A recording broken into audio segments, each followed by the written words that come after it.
Rick, we're in a unique season of life for you. Very unique. I hope unique. I wouldn't want to do this too many times. We're recording this leadership conversation in your last week as the lead pastor of Fellowship Church. You've been the lead pastor there for 22 years, and that's doesn't even include your time there as an associate and so forth. So just tell us a little bit about how you're processing, how you're thinking, what you're feeling this week.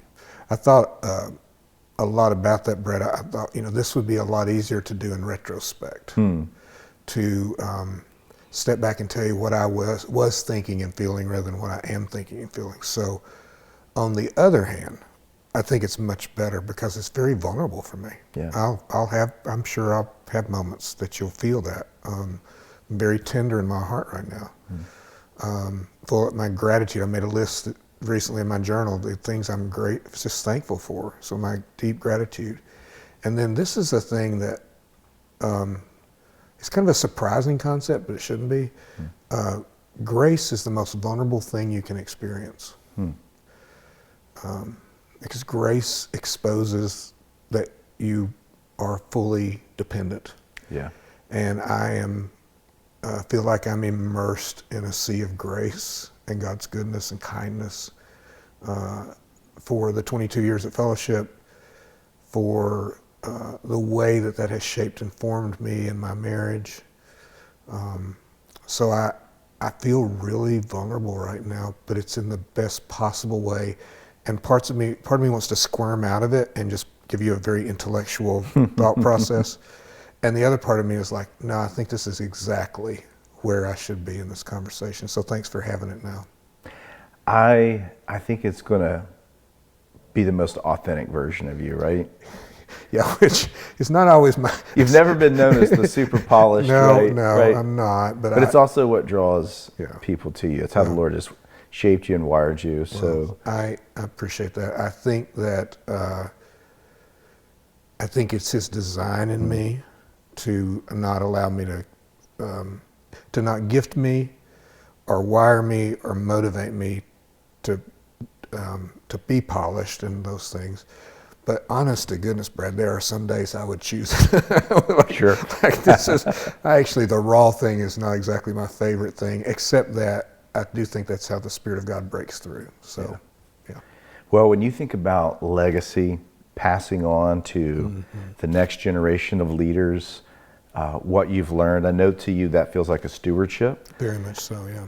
You've spent 22 years Yeah. leading at Fellowship Church. In those years, you've seen God do some extraordinary things, and not even just in respect to like the footprint change at Fellowship Middlebrook, or the launch of a church planning network, or the growth of influence in the city. When you think about leadership legacy that you want to pass on, you think less about big platforms, fast, famous, but we're talking about how God has worked in your leadership, the inner leader. Right. Talk a little bit about how important it is for you to think about leadership in those terms. Yeah, well, I've spent 63 years auditioning to be God. And I actually think some of my auditions were good, Brad. I thought he'd be more impressed. Don't we all? I just thought, surely this will get me a major part. I feel like there's a Bible story. Like, look at my offering, God. Isn't this great? Yeah, exactly. In the very first chapters of Genesis. Yeah, that didn't turn out so well. So neither has my attempts to be God. I have come to believe, and for whatever breath I have left, what I steward is, yes, there's a lot of experience, seen a lot of things, been through a lot of things. Feel very confident and competent to sit with young leaders and think about, well, let me just ask you some questions. Not tell them what to do. That's not, but ask questions that help them discover with the Spirit of God and their own wisdom what to do. But I actually think the thing I steward is the recognition and realization that there are two postures that are required for leadership, are the essence of leadership, and are the only path to what I would consider to be biblical leadership. And the two postures are humility and vulnerability. And humility I define as releasing your right to prove yourself. It's so hard to release. I want to prove. I want you to believe I'm confident. I want you to believe I'm strong. I want you to believe I know what I'm doing. I want to find evidence to convince you.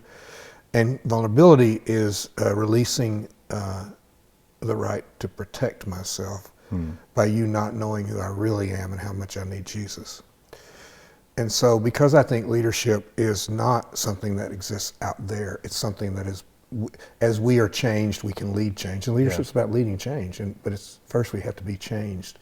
And the change happens as I'm brought to those places of humility and vulnerability. And language will escape me on this, but I want to say this as pointed as I can. In what real universe would we think that a God who would humble himself and make his heart vulnerable on a cross would call us to do something impressive? Yeah. Like, what possible response is it to such a God to say, yeah, but look what I've done, and I think I'll hide that. Yeah. And so if there's anything that has happened, it's 22 years, it's also 40 years. There's a lot of other things. There's a lot of, as I was sharing with you this morning, my last major transition was out of Chicago, and I don't think I did it well. And I actually think he took me out of that to spare me, because I don't think I was down the path of humility and vulnerability. There's Deuteronomy 8. God talks about how I took you through the wilderness and I disciplined you and I made you hungry so I could give you manna. And I led you through all this so in the end I could do good. And I do believe I sit 40 years in and can say, in the end, he has done good. But much of the journey, Brad, has actually been about stripping away the things that I used to guard and project onto people to avoid humility and vulnerability. So that's what I feel like I steward. I love that so much. I was talking with a friend recently, and we said that vulnerability is the garden where courage grows. That's a great line.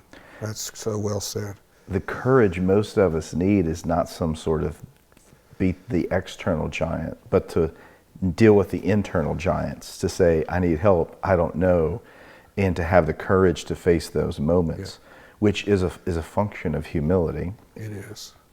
And can I say something to that too? Is when I have fallen prey to the idolatry of how many people, how good the sermon, how broad my influence, or all the ridiculous idolatrous seductions that sit with what I've been doing for 22 years, I've realized, Brad, the only reason I chase those things is because I want to avoid being in humility and vulnerability. I'm chasing those so I don't have to do that. Yeah. And one of the songs we're singing this Sunday at my last service as lead pastor is Run to the Father, which is my entire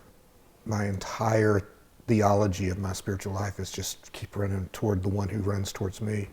And what I found is I can't run towards him when I'm chasing that stuff. I'm running away from it when I chase that stuff. Yeah. So vulnerability being the garden of courage is such a perfect thing, because it gives me the courage to let go of this stuff and to be his child, and then to invite people to that, which is the courageous thing, right? So good. So 22 years as a lead pastor, you spent the last couple of months thinking about what are the lessons, what are those legacies I can pass down, and you've identified one for each year. So we've got 22. Yeah, and it's an artificial number, except it kind of just makes sense to me. Yeah. What are 22 things that I've learned? I will present them as I would have done if I were 22 years ago. I would have done these things differently and more.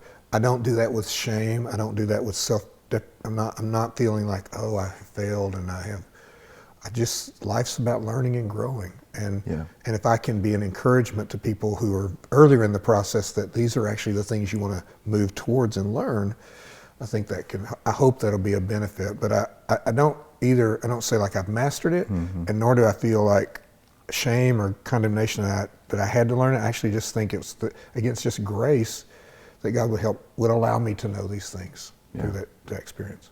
Well, something you've shared a number of times is that leading bigger or growing larger is really about going deeper. So when we talk about these leadership lessons, we're not talking about how do you get grander, but rather how do, in the depths of kind of soul, emotional health, spiritual health, how do you root yourself deeper and deeper?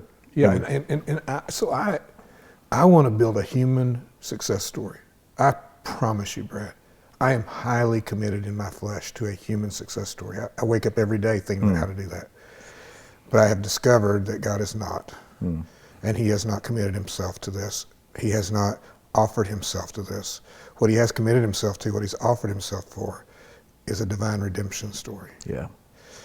And a divine redemption story is always about deeper and deeper. And whether or not it looks like a human success story is irrelevant. Yeah. It's just irrelevant. And actually, when it does look like it, I'm probably in more danger than when it doesn't. Yeah. So we've created these 22 legacy leadership lessons. We've got them in 4 different categories. We're going to create 4 different episodes. So we're going to start with this idea of deeper differentiation in your leadership. And Rick, you know as well as anyone that it is easy for a leader's life to get meshed, to get fused in unhealthy ways. We can contaminate our personal life, our family life, our marriage, our hobbies, our friendships with all sorts of personas because we don't differentiate well as a leader. So when we talk about leadership differentiation, deeper differentiation, talk a little bit about what you mean by that and maybe some ways you've learned to differentiate over the years.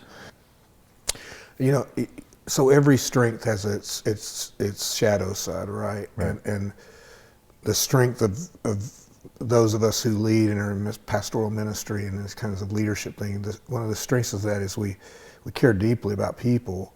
We want to see the kingdom advance. We want to see God's will done, and we want to be loved. Yeah. And we want to do things and build things that are it's in our heart.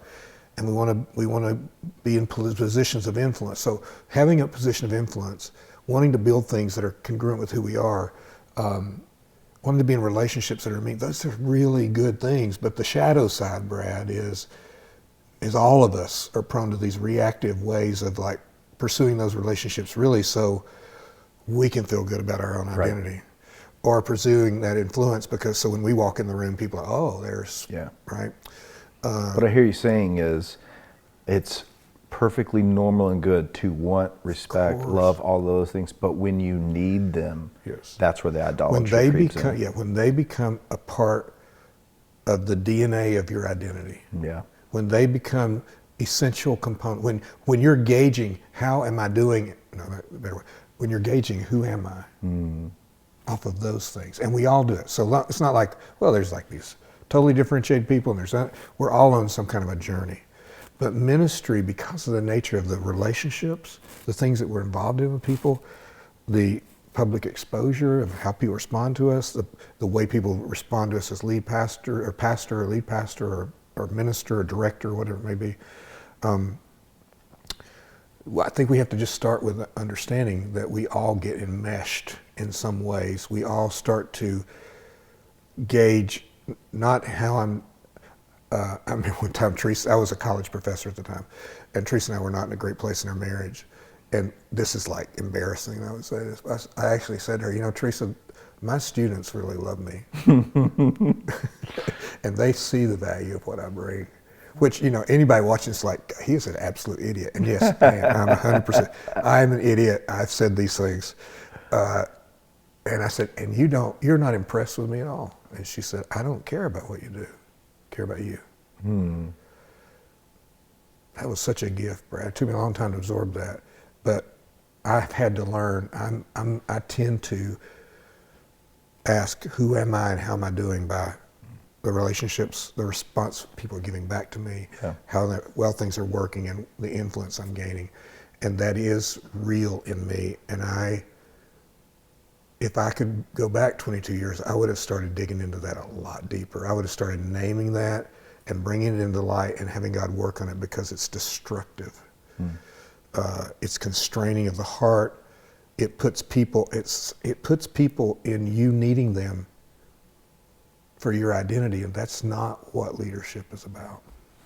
Well, it's appropriate that you tell that story about Teresa, because your first of your 22 lessons is that, number one, if you could go back 22 years, you would have been more attuned to and attentive towards my wife. Yes.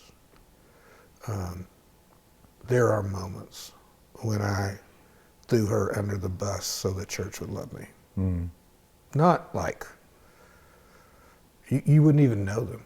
You wouldn't, not like I stood up in the platform and said anything or I made decisions or whatever, but like her giving me feedback on how I was doing and what she was experiencing, and me dismissing that because I've got all these responsibilities. Yeah. Teresa's always said, I've never met a person who is more gifted in seeing people, and it makes me wonder why you don't see me. So that's a whole podcast. But a grief I carry, but a grace that's been given me to learn, is we treat our spouses the way we treat ourselves. And my unwillingness to really look at myself and be attentive to myself and attuned to what was really going on inside of me, because I needed those people to love me. I needed that sermon to work. I needed that project to go. The anxiety I built around those things took away from the non-anxious seeing of who my wife was and where her needs were, and valuing that over. And I actually believe, Brad, in the end of the day, I can only speak as a male in this, that we love the church the way we love our wives. And you think, oh, wait a second, that sounds contradictory. No, what I'm saying is, if I'm needing her to kind of fall in line so I can be a really good leader, I'm actually doing that to the people at church too. Yeah. And it might look like I'm giving all the attention to the church and not my wife, but it's actually the same thing. By coming back to, husbands, love your wife as Christ loved the church and gave himself up for her, to present her holy and blameless. By coming back to that first relationship with Christ and Teresa, it would have freed me up more to love my people more like that. Because when I'm needing their response to validate my leadership and my identity, I'm not loving them as Christ loved the church. I'm not giving myself up for them. So yes, the grounding that happens now in my marriage is one of the great sources of differentiation and protection against that shadow side emerging in my leadership. That's so good. You can't use the people you also want to love and lead. That's where the differentiation I've been working at it. Yeah, you're not supposed You've tried to. unsuccessfully. All right, second lesson. You would go back 22 years, you would have invested more deeply in secure attachment. Yes. What do you mean by that? Real brief, and it is Life Reframe, which is a podcast that Lauren Morgan and I did for 4 years. As two of the last episodes are on attachment. I talk about my attachment journey. If you want to hear more about that, it's the April 2024 episodes. So secure attachment is you know that in that relationship, the right needs for comfort and for connection and intimacy are being met in the right and appropriate way. When you don't have that, and none of us have it perfectly, when we don't have that, then we look for it either in an anxious way, as like we're always kind of trying to make it, control it, make sure we're attached, or avoidant styles where we're just like, I'm just going to do the external, I'm not even going to try to connect, or just completely what's called disorganized, which is like I just am I'm just not able to build these attachments. I just didn't know, Brad. I didn't know. Nobody taught me about attachment. I didn't know I was anxiously attached to people. They probably did. Like, I think that would have been pretty, like now it's the most obvious thing in the world. How much I would try to make everything okay so I could stay attached. How afraid I was. One of my core wounds is people will leave me. And so I would work, not so much, I did love them and leave them, but I also was trying to keep them from leaving me. And if I had understood that my secure attachment begins with Jesus, my wife and my closest people, and that from them I gained the comfort and the intimacy and the strength and the courage to be able to lead these other folks, regardless of how they respond. And if we could go hours with this, but Jesus' secure attachment to the Father is the whole thing. Yeah. It's the whole thing. You could read the Gospels through that lens and oh my gosh, that was the whole thing. He was securely attached to the Father. No daylight in that. And I feel like I've grown so much on that, Brad. Yeah. I feel like I'm still really learning in that and still have a long ways to go. But man, I had a friend who was going through something related to attachment, and her counselor said, secure attachment. Oh, she said, secure attachment feels good. And he said, no kidding. Yeah. It's freedom. So I would really encourage people to understand more how attachment works and where you are. And I've grown a lot. I have a secure attachment with Jesus. I have a secure attachment with Teresa. I still struggle in a lot of other ways. And I have to tell people close to me, I'm anxiously attached, and you'll feel that sometimes. Yeah. But that's not who I want to be. Well, I think that security is significantly connected to your third lesson, which is release more and guard less. Oh my gosh. You guard because you got to protect this thing. Right. I don't want to be vulnerable. What if this is the humor of God, right? Okay, so I struggle with anxious attachment. I struggle with trying to manage and make sure everybody stays with me. Mm-hmm. And I inherited a church where 60% of the people left. Half the elders and 2/3 of the staff were gone like in 2 years. Yeah. And I tell people, man, I don't care what you think about church growth. I've lost more people than you'll ever have in your church. And God, it was miserable. And it was awful, and it was hurtful, and it was exactly what I needed. Yeah. God put me in a place that there was no way forward without that happening. And so I'd flinch. I'd be like guarded. And so one time I was in the parking lot of the church, and I was about to go in to teach, and it was at the bottom of the bottom. I'm like, I knew I was about to get fired, which I almost did. And I was just crying.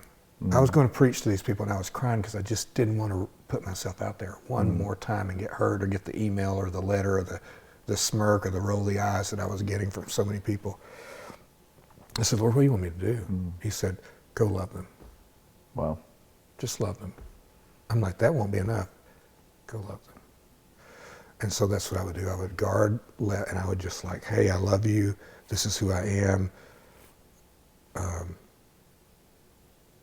I'm not going to try to manage or control your response. Because control's a mirage, right? It is such a mirage. It is such a mirage. It's because I don't want to be vulnerable. Yeah. I just don't. Who wants to be? Who wants to feel that? And so I would just like more of like, this is who we are. So I preached that sermon. Yeah. That's what it is. I offered that counsel. I made that decision. And I think I learned that more and more over the years. I remember one time I made a decision on staff, and someone came up to me and said, I don't understand that decision at all, but I trust you. And I said, I wouldn't, honestly. I'd trust my motives. I wouldn't trust that like I know exactly what I'm doing, because I don't know. I know I did what was right. I have to make that decision. I made it before the Lord. But you can trust Him. Yeah. He put me in this position. He will make good on whatever this is. So trust Him. And I think that freedom, that differentiation from trying to be the man or to make it or to convince everybody that I know what I'm doing, over time I just spent less and less time trying to convince everybody I knew what I was doing. As you matured in your leadership journey, sure. That's a great word. Did you find that, 20s, 30s, maybe even 40s, you were more prone to want to manage, control, so much more, keep these things as is, family, your children, all of this, and then later on in life, maybe realize, hey, you didn't even need that control. You could live more open-handed, more flexibly. Right. But by the way, you weren't really in control anyway. Well, that's the realization. Yeah. It's the pain of finally coming to the point where, I tell people, if you have a child who's about to graduate from high school, you're like, what's it like to parent an adult child? I said, take the remote for your TV, go 5 houses down in your neighborhood and try to switch channels. Yeah. And when your thumb gets tired or the battery wears out, you'll finally just quit. Yeah. And I don't think I was smart, mature. I just think at some point the pain gets to the point where you're like, I obviously can't be God. I've tried, I've rehearsed it. And it grows and I, of course, some of that, Brad, you can't learn without the experience of it. But you could begin I wished I'd had someone speaking into me saying more and more and more, what is your motive for this level of control? What's driving this? And isn't it oftentimes our attempt to control the outcome? Always. Like order is okay. Let's create an environment of safety, healthy, discipleship, all of that. Psychological safety, emotional, relational, yeah. But you can't control it. You've got to, at some point in time, you've got to trust in the sovereignty of the Lord. Well, you do, and here's the thing I learned: when you do manifest this high control and it works, it's worse because now you got to control that too. Yeah, and you got to keep it going. You got to, you got to stay special, right? That's right. So, again, naturally flowing from this fear of control, you would say, lesson number 4, I would have reframed, what am I actually risking? Yeah. Again, Life Reframed has a podcast on risk, which I've really loved. Our lives are highly, highly directed by how we assess risk. Yeah. Illustration I use, this neighborhood that I live in, it's hard to turn left at 5 to 6 o'clock. It's really hard to turn left on North Shore that time of day. And so you get out here, put your car out, and I don't want to risk that, and you keep inching your way out, right? And after about 3 or 4 minutes, Brad, you'll just I'm gunning it. You're going. I'm gunning it. Now, just think of how irrational how irrational that is. Yeah. That my risk changes just because I'm frustrated. Risk is so subjective. We don't have any idea. I just really encourage people to start asking yourself, wait, what am I actually risking? Yeah. So I was in the room getting fired. For whatever reason, they didn't fire me that night, 4 years in as lead pastor. And I remember one elder said, this was my endorsement. One of the elders said, I don't think he's done. I'm literally, nobody said, we think he's great. They said, I don't think he's done yet. And I'm like, does that mean 6 months? what are we waiting for, 30 days, okay. And now I can see, okay. Well, let's suppose I'd gotten fired that night. Would somehow God have ceased to be God? Would he have ceased to be present? Would he cease to be attentive? Would he have ceased to use that for good? Is there anything that was going to happen there? Yeah. If that sermon flops, if that person leaves, one time I made a comment about something and lost 10 people. And it was probably, I could have said it better, but after 15 years, you could have come and asked me what I meant. What in the world? But you find out, okay, then Jesus says, my sheep hear my voice. I believe the sheep, the people of God hear him in different voices. The people at Fellowship West, they hear your voice. They hear Jesus through your voice because they're called to do that. And people hear Jesus through my voice for a season. They're called to that. And when that season's over, it's over. And so now that I'm leaving the position, I haven't lost any of my identity, who I am, the people I love and care about. In some ways, I've gained more of them. So yeah, just what are you really risking here with this? And then that allows you more freedom, and you'll gun it every now and then because I can make it. Yeah, I can do this. Well, final lesson in being more deeply differentiated. Any parent, leader, certainly in pastoral ministry, understands this, that you feel an inclination to carry a burden. Oh, jeez. And that's appropriate as a leader, certainly as a spouse, as a parent, as a friend. But one of the things that you say that you've learned is you would have carried less for others. Yeah. Talk about that.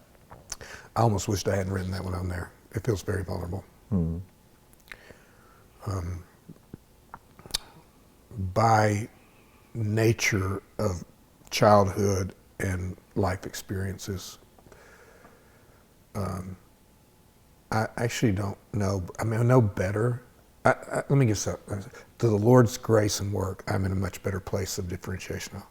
But I entered into ministry now having really no idea how to care deeply without caring for. And to care deeply means I am responsible to love you well, to offer truth, to give grace and compassion, all the biblical one another commands and leadership. So I am responsible to offer those things to you. I'm not responsible for what you carry. I'm not responsible for taking it on. I'm not responsible for removing it. I'm not responsible. Yeah. And like probably anybody listening to this is like, well, duh, but not for me, Brad. It's not duh. I think the tendency to fix is in a lot of us, maybe more than others. And oftentimes that's well motivated, but it can also be harmful to the people, especially when we're trying to fix people, which we were never meant to do. And so like I've had God literally point out to me with my adult kids, with people I love, people I close, because I'm a deep feeler, and I do love my people really deeply. Like there's the crowd, I love them, but I've got you're among those people that I really love deeply.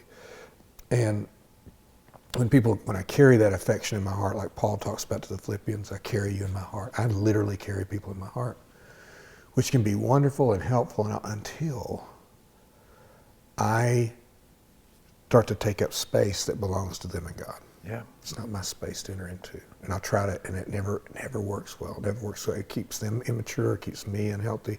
And I finally realized it is because it's really about me feeling powerless, and I want to feel strong.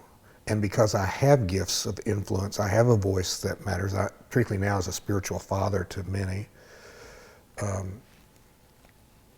can kind of overplay that to try to get the outcome I want and worry about people. And so I am still learning that. And if you're close to me, you'll know that sometimes I'm like, oh, I'll carry that, I'll take that. And I'm still learning it. It's probably one of the more vulnerable things on there, my differentiation.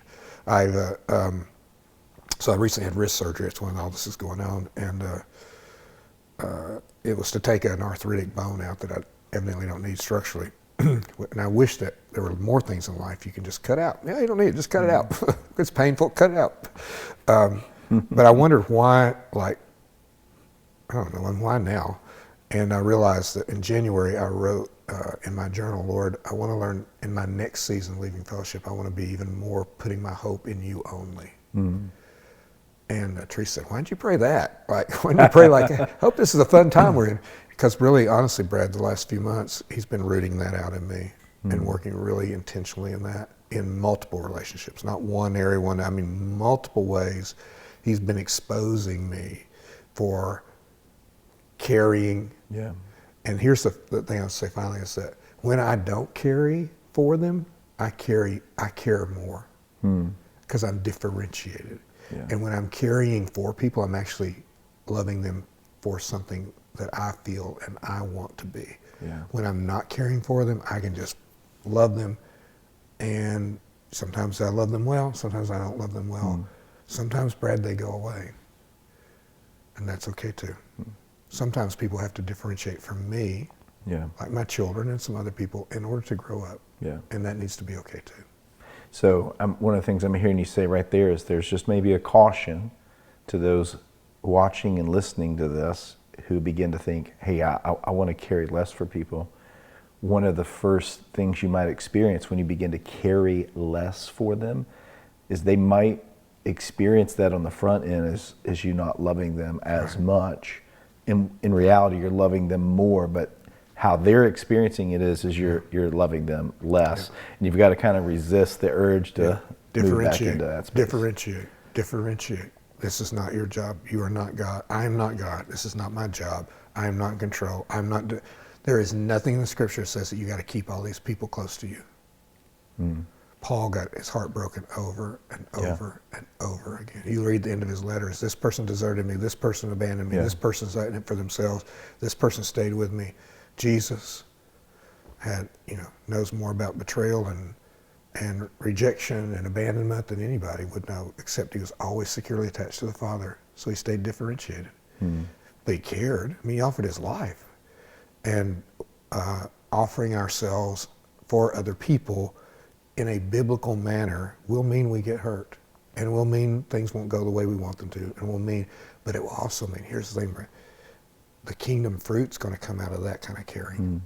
that kind of, I am securely attached with the Father and with Jesus and my closest people, so I can love you and risk however you respond to me. Yeah. And that one, I'm still learning. At this season, there's still surgery going on in here for that. So deeper differentiation. I am not what I did. I'm not what I do. I'm not the future outcome. I am who I am. Yeah, and I'm not Jesus. what people think about me. Yeah, they say of adolescents adolescence is when you differentiate. Here's what they say of adolescents. An adolescent thinks like this: I'm not who you think I am. I'm not who I think I am.